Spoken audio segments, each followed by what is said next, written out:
جگنو اور دیا۔ بعمل انسان کی مثال جگنو کی سی ہے، جس کی اپنی روشنی ہوتی ہے۔ ہوائیں، آندھیاں اور آزمائشیں سب مل کر بھی اس کا کچھ بگاڑ نہیں سکتی۔ جو روشنی قدرت نے اس کے اندر رکھ دی ہے، دنیا کی کوئی طاقت اسے اس سے محروم نہیں کر سکتی۔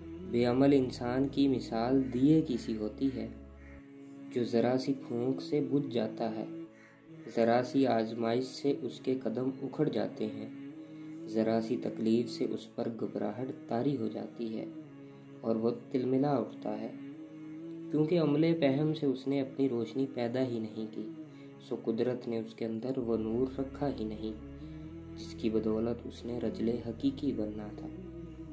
بقول شاعر: جگنوؤں کو تو بٹھا لیتی ہے آنکھوں پہ ہوا، دیے ڈرتے ہیں کہ بے نور نہ ہو جائیں کہیں۔